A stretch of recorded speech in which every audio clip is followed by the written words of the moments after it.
darkness of the night enveloped the deserted street as Emma walked back to her apartment after a late shift at the office. She quickened her pace, the sound of her footsteps echoing in the silence. As she turned the corner, she saw a figure in the distance, lurking in the shadows.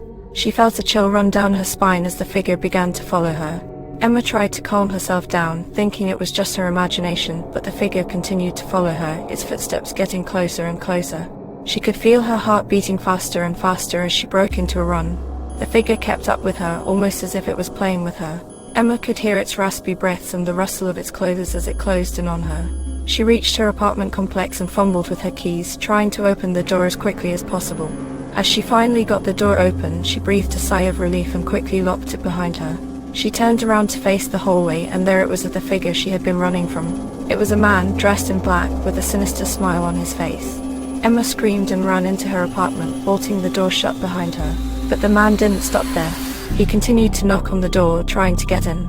Emma knew she had to call the police, but she couldn't find her phone. She was trapped alone, with the stalker trying to break into her apartment. As she cowered in fear, the man's knocking grew louder and more insistent. Emma felt her world closing in on her as the man's voice echoed through the door. "Emma, I've been watching you for a long time. I know everything about you. You can't hide from me."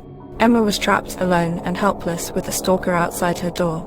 She didn't know what was going to happen next, but she knew one thing for sure: her life would never be the same again.